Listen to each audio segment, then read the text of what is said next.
From New York, this is NBC Nightly News with Jane Pauley. Good evening. In a startling speech on Polish television tonight, Edward Gierek admitted the Communist Party was guilty of errors, inconsistencies, delays, and weaknesses, and he pledged a moral renewal. He announced one of the biggest political purges in Polish history. 7 members of the Politburo, including Premier Edward Babiuk, are out. He made a fundamental concession to the striking workers, free trade unions with democratic union elections by secret ballot, and what he called genuine expansion of citizen participation in their work establishments. For the first time in 36 years, the Polish Communist Party has surrendered some of its power. But Gierek said, we cannot agree to demands striking at the very foundations of the state. More from Gene Randall in Warsaw. Polish Communist Party chief Edward Gierek says there is a need for a new climate in Poland. A government shakeup, he said, was a necessary part of creating that climate. Among those dismissed tonight, the Prime Minister, Edward Babiuk. Gierek says this is a turning point for Poland. He said it would take a lot of work to turn the radical changes he feels are necessary into reality. Gierek's nationwide address tonight came just a day after the government met with the strikers at Gdansk. For striking workers at the Lenin shipyard in Gdansk and their leader, Leszek Walensa, it was a moment to be savored. The government had finally sent its chief negotiator to meet with their joint strike committee. Deputy Prime Minister Mieczysław Jagielski would hear the strikers' political demands from the workers themselves. Such demands as the right to form independent labor unions and a guaranteed right to strike. Jagielski's discussions were an open event. Every word was carried by loudspeakers. The strikers had been told by Walensa that while the change in government policy was a victory, the workers had to be ready for further battle. After 4 hours with the Joint Committee, Jagielski left for consultations in Warsaw, a round trip he made again today. The urgency of his mission driven home by a Polish government report that the strikes in the Gdansk area alone are costing this country's already beleaguered economy $12 million a day. In his talks at Gdansk last night, Jagielski told the strike committee the pay requests they were making were unrealistic. Among other points discussed, free trade unions. And tonight, of course, there is at least a promise that the unions will be modified. Communist Party head Gierek says the election of union leaders will be democratic, the voting will be secret. New laws, he said, would be formulated for all this sometime this year. Edward Gierek says the action of the Central Committee, which he announced on nationwide television tonight, is a response to the seriousness of the situation, in which the fate of Poland could be determined. It could also well be Gierek's response to the seriousness of the challenge to his own power. He, after all, succeeded a regime toppled 10 years ago by a labor crisis. Gene Randall, NBC News, Warsaw. The head of the strike committee in Gdansk said the concessions by Gierek are, quote, a victory for us, but, said the strike leader, we go on striking. In Moscow, the news agency TASS reported without comment the resignation of Polish Prime Minister Babiuk. Meanwhile, troops from the Soviet Union, East Germany, Czechoslovakia, Bulgaria, Poland, and Hungary are gathering for maneuvers in East Germany, and Soviet and Hungarian troops in Hungary. Earlier today, Pope John Paul expressed gratitude for the world's prayers for his troubled homeland. Speaking from the balcony of his summer retreat near Rome, the Pope told a group of Polish pilgrims in his words, we are grateful to the whole world that it is praying for Poland. This morning, some of those prayers for Poland were being said in a Chicago neighborhood. Jim Cummins has that report. The Polish immigrants who live in this Chicago neighborhood fly 2 flags on their houses to remind visitors that Poland is still their home. Today, at their neighborhood church, they celebrated Mass in Polish, and they prayed for peace and freedom in their homeland.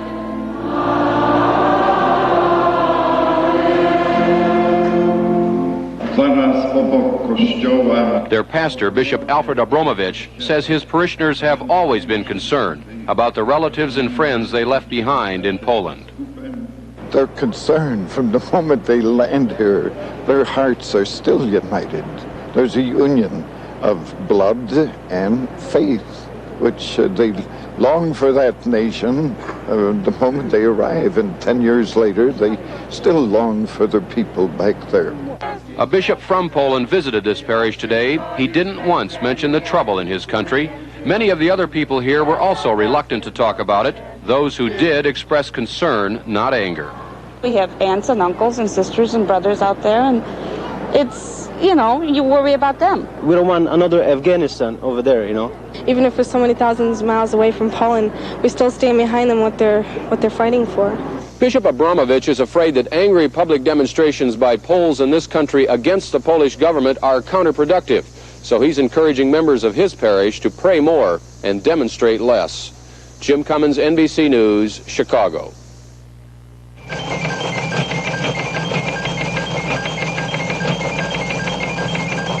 When I've got minor arthritis pain, I need help. So I turn to the warming power of Bengay. Bengay's got warming power I apply right where it hurts. I rub in Bengay and feel that glorious warming power really deep, drawing the pain right out for hours of relief. No wonder Bengay is America's #1 selling arthritis rub. It's got warming power. When arthritis pain grips you, break the grip of pain with Bengay.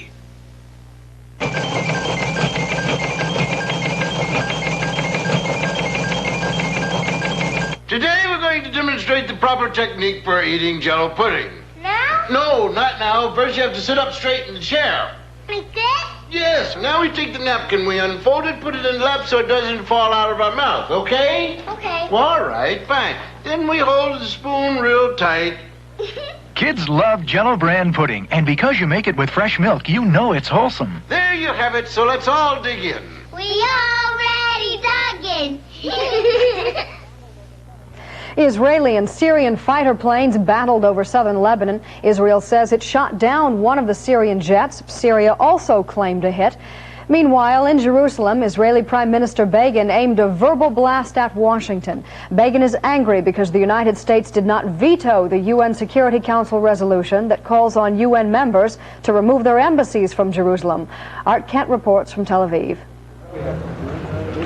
Israeli Prime Minister Begin directly criticized the United States today, blaming it for the UN Security Council decision. A decision made possible by the abstention of the representative of the United States. This was a surrender to the pressure of oil blackmen. It was the first time Begin has linked an American action to pressure from Arab oil producers. Begin's office said he made the statement himself to give added weight to Israel's rejection of the Security Council vote and denied any effort to exert pressure during the U.S. election year. While the cabinet was meeting, a terrorist bomb killed one person and injured 12, some seriously. The bomb was planted in a garbage can at this service station on the Jerusalem-Tel Aviv highway. 7 of the injured were foreign tourists. Palestine Liberation Organization guerrillas have claimed responsibility for the bombing. PLO guerrillas have also been firing rockets into Israel near the border with Lebanon. The rocket attacks have been occurring almost daily since Israeli forces staged a major raid into Lebanon last week. Tonight, Israeli and Syrian jets fought in the skies over South Lebanon. One Syrian MiG-21 was shot down. Israeli military spokesmen say their planes were on a routine reconnaissance mission and that all made it home safely. Art Kent, NBC News, Tel Aviv. This being an election year, the White House is looking at the Begin attack from 2 angles: how it affects the Mideast and how it affects American voters. Judy Woodruff reports from the White House. The Begin statement came as bad news for the Carter administration, but it did not come as a surprise. Officially, all aides would say is that they were standing by Secretary of State Muskie's explanation why the U.S. decided not to veto the anti-Israeli resolution. In that statement, Muskie implied continuing American unhappiness over the recent vote by the Israeli parliament making Jerusalem the capital city. The timing of the Begin blast makes it more of a political problem for the president than anything else. One Carter campaign official characterized it as an early effort by Begin to gain leverage in the peace negotiations once the presidential election is over. He conceded that Begin's remarks would not be helpful in winning over Jewish voters and said if the election were held today, the president would lose the Jewish vote. But he added, luckily, it's 10 weeks away, and he expressed the hope that recent controversial statements by Ronald Reagan would help drive Jewish voters back to Mr. Carter. Judy Woodruff, NBC News, the White House. Libya's top diplomat in the United States would like to testify on the Billy Carter matter. He says he would like to refute charges that Libya tried to bribe the president's brother, but so far the Senate subcommittee has not taken him up on the offer. Mansour Kikia, Libya's UN representative, says the $220,000 it gave Billy Carter was a loan advanced before the contract was drawn up. The Chinese are still fuming over Ronald Reagan's Taiwan statements. Today, the Chinese People's Daily, the official communist newspaper, accused Reagan of shocking interference in China's internal affairs with his, quote, repeated ravings on Taiwan. The official news agency pronounced George Bush's first foreign policy mission on behalf of the Republican ticket a total failure. And one Western diplomat observed that Reagan has succeeded in turning a non-issue into a hot potato.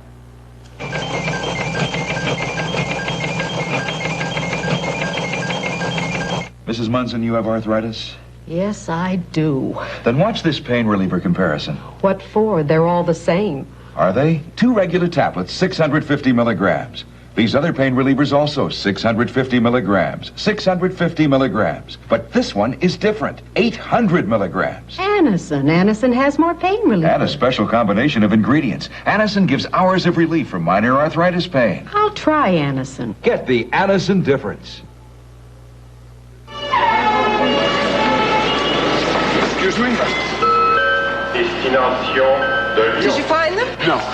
Let's look in your bag. I looked in my bag. I don't What's the have problem? We lost all our traveler's checks. Oh, on what kind were they? American Express. American Express. They have an office in Lyon. It's your next stop. Oh, great! American Express has over 1,000 travel service offices around the world to help you. Ask for them by name.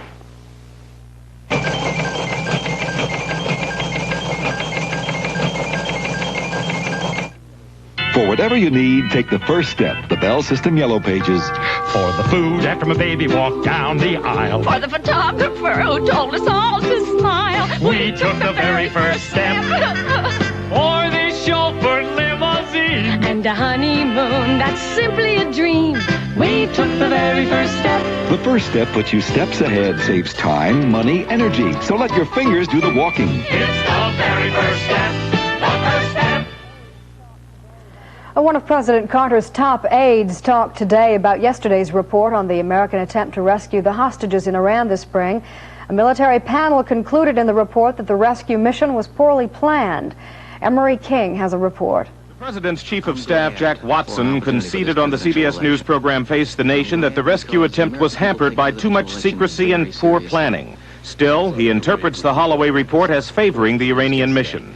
I've read Admiral Holloway's statement, and it is generally very supportive both of the feasibility of the mission and the validity of the concept.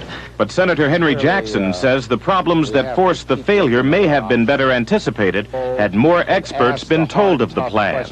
Is this a sound approach? Was Desert One the right location? Should they have had more helicopters? All of those questions are but a few of the many that should have been addressed in a very vigorous way. And surely that could have been done without disclosing the information to those who should not have it. While the report insists that secrecy alone did not cause the rescue attempt to fail, it acknowledges the need to address the secrecy question in its recommendations. And that apparently will be enough for the President, who is expected to be pleased with the report, and Congress, which is not expected to initiate any further investigation. Emery King, NBC News, the Pentagon. And in Tennessee, the family of one of the 8 men who died in that rescue attempt was satisfied that they'd been told all they needed to know. Bob Jimenez reports. Captain Charles Thomas McMillan, an Air Force navigator, was killed in the fiery crash of the helicopter and C-130 during the rescue attempt. Today, his parents say the newly released Pentagon report answers many of the questions they had about the rescue mission. Charles McMillan Sr. says the government is telling the American public everything it can without compromising national security. Yes, I'm sure that they will hold certain things back, which I understand. But you don't expect them to mislead you or paint a picture which would... I don't expect them to mislead me in any way. You expect to hear the truth? Yes. I feel that the mission that was aborted brought this country much closer together. And it's made us a stronger country. Would you support the idea of trying it again? Definitely, yes. With the same sort of risks? There's risk in anything that you do. Yes. With the possibility that other American families could lose their sons? That's right. That's what it's all about. McMillan calls his son a hero. He believes the American public thinks that, and so must the hostages. Bob Jimenez, NBC News, Corryton, Tennessee.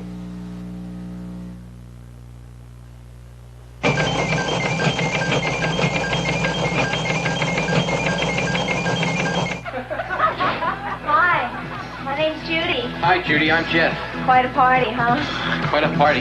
Booze and the music's too much. Much too much. Oh, Alka-Seltzer. Yeah. Could I have some too? When an upset stomach and headache bring you down, there's nothing faster than the plop plop fizz fizz to bring you back. You know, we both like slow dancing. We both like fast relief. We have a lot in common. Runners, get set. Ticks and fleas neck and neck with your dog or cat. A race your pet must win. He needs the fast-acting Hearts 2-in-1 Plus collar. The first collar to kill fleas and ticks for up to 5 months. Its odorless ingredients won't vaporize, stays on your pet, and the Hearts collar works even when it gets wet. Let your dog or cat finish first and protect your home and family too. Get your pet the Hearts 2-in-1 Plus collar. Kills ticks and fleas for 5 months.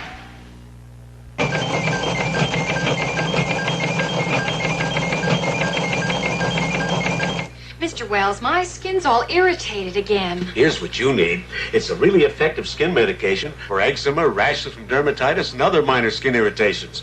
New Lanacord, hydrocortisone from Lanacane Cream. Hydrocortisone? Yep, that hydrocortisone and Lanacord is a real skin medication discovery. And with Lanacord, you can get hydrocortisone without a prescription. Real value, too. And it's from Lanacane. I like that. New Lanacord Hydrocortisone Cream. It's effective medicine. The Congressional Joint Economic Committee made its mid-year report today. It said Congress should concentrate on tax cuts to help end the recession, and creating new jobs, it said, would be another important step toward economic recovery. President Carter's plan for revitalizing the economy will be released by the White House this week. We have a preview from economics correspondent Irving R. Levine. White House officials have conferred with business and labor leaders in drawing up what is billed as President Carter's main campaign proposal for revitalizing the economy. The plan is expected to include about $30 billion in total tax cuts next year. Of this, about $18 billion is for individuals to offset the big increase next January in Social Security taxes, and about $12 billion for business to encourage investment in new equipment to create jobs and make American industry more competitive with foreign companies. About $5 billion in new programs for industries such as autos, rubber, and steel, hard hit by the recession and foreign competition, mainly to retrain laid-off workers for new jobs. The president's plan will incorporate already existing projects, including $25 billion to be spent over the next 4 years by the newly created Synthetic Fuels Corporation for development of coal, solar, and other forms of energy. $227 billion to be spent over the next 10 years from the oil windfall profits tax to improve mass transportation, rail, and port facilities. Even before the president's plan was released, the House-Senate Joint Economic Committee endorsed its objectives in the committee's annual mid-year report. Committee Chairman Lloyd Benson. What you're trying to do is to help people do their job more efficiently, not ask them to work longer hours or even faster. It's just as though you had one person here who had a handsaw and another person that had a power saw. You know who's going to turn out the most units of work. The president's package is too complex to win quick approval and is likely to entangle other tax cut proposals in long debate. So, at the very least, the president can expect to achieve his objective of postponing any tax cut until after the election. Irving R. Levine, NBC News, the White House. The World Bank is going to loan developing nations some $13 billion to help them increase their production of fuels. In 1 year alone, the developing countries spend $50 billion on imported oil. The World Bank loans will be made over the next 5 years. Thirsty Canadians in British Columbia faced with a severe beer shortage jammed U.S. border points this weekend in search of American brew. David Burrington has a report. A beer drought occurs here almost every 2 years when the brewery workers' contract runs out. Before, imported beer filled the gap, but this week strikers moved to block imports, posting pickets at state-run warehouses. American Teamsters have honored the picket lines, holding up scores of truckloads of American beer. As a result, even imported beer is running out. When you can find it, it costs up to $1.25 a bottle, which many can't pay. No, I'll just wait till the Canadian staff comes back. And just drink a wine in the meantime. Those not willing to wait or pay inflated prices are heading for the U.S. border. Traffic is way up, and customs officials say more than 50% of the cars are full of thirsty Canadians. Hoping for a long strike, American stores are stocking up, ready to keep all of Canada from going dry if necessary. How much have your sales gone up since the strike started? Well, the strike is fairly new. It's a little bit difficult, but I would say our beer sales have doubled, perhaps more than that. And do you hope the strike goes on forever? The strike isn't hurting us a bit. Canadians are allowed to bring back 10 cases. Even after paying a stiff duty, they save more than 20%. Some people appear worried only about today. Others appear to be stocking up for a long siege. What would you do if you couldn't come across the border and get this? Well, I don't know. Drink hard liquor, I guess.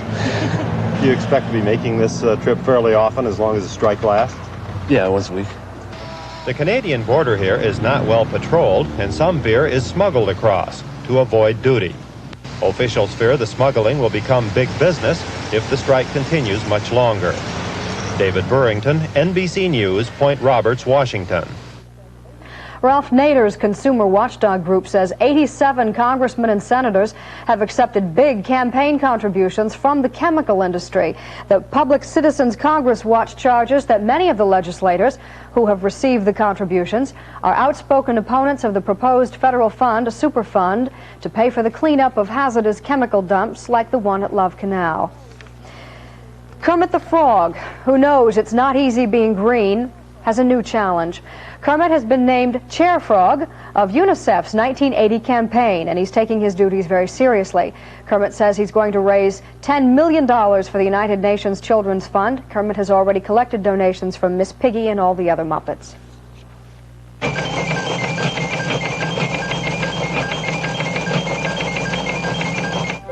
Other than this, nothing in your home uses more energy than this, mainly because of this. To get your water hot enough for this, you need to keep this set much higher than you may need for this or this, unless you have this KitchenAid. Only KitchenAid automatically heats its own water and sanitizes clean in every complete cycle. So if you have this, you can keep this set lower to save and still get clean dishes.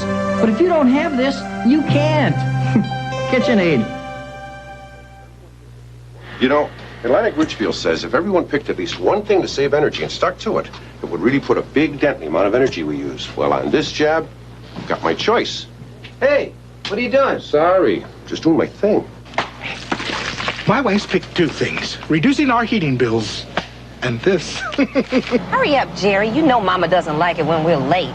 Sorry, babe. Just doing my thing.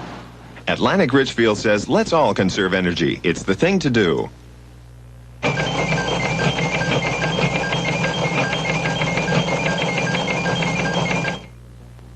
So beautiful. There's a special feeling that's uniquely a woman's. You do so much for everyone around you, yet some days you don't feel your best because of occasional irregularity. Then you take Correctol, the modern gentle laxative. Correctol's special formula combines a mild laxative with a softening agent. Its gentle overnight action will help you feel like yourself again. Next time, try Correctol, the modern gentle laxative so many women are using today. Some folks in Chino, California spent part of this weekend reliving their exploits as World War II fighter pilots, friend and foe reunited. Frank Bergholzer reports from the Chino Air Show. How many missions did you fly? How many missions? Mission?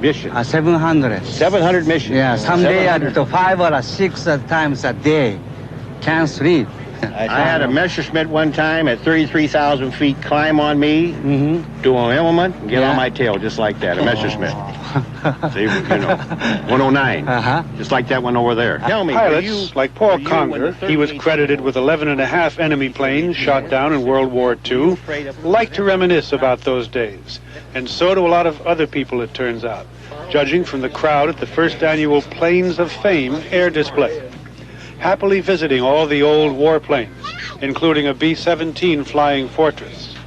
Patronizing special displays like that of Masajiro Mike Kawato, who shot down 19 American aircraft, and that of Johnny Zero Foley, who shot down 7 Japanese Zeros.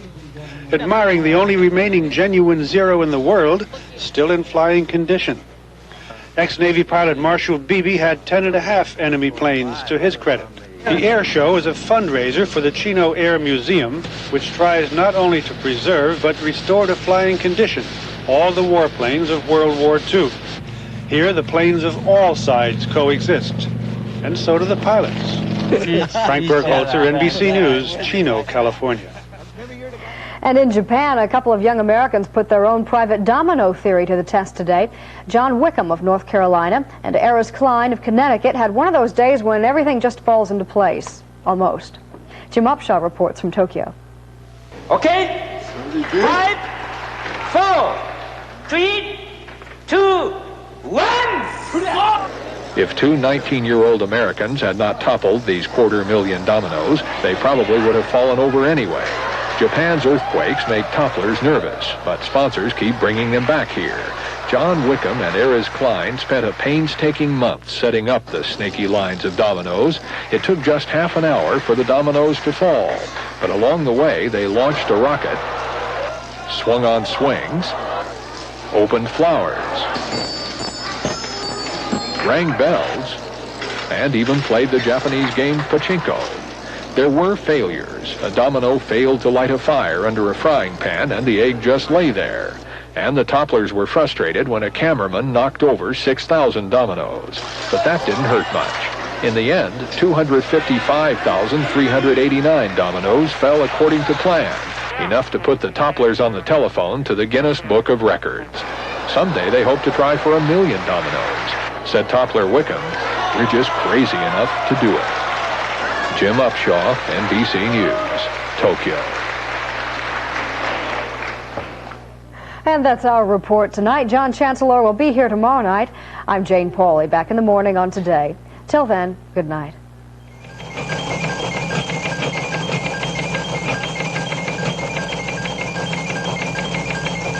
Tomorrow morning on Today, the communist threat in the Caribbean, an exclusive interview with Prime Minister Michael Manley of Jamaica.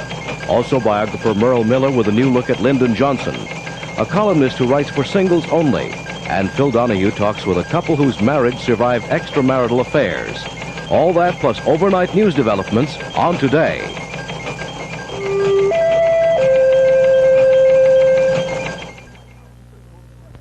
Backstairs at the White House, the quotes tell it all.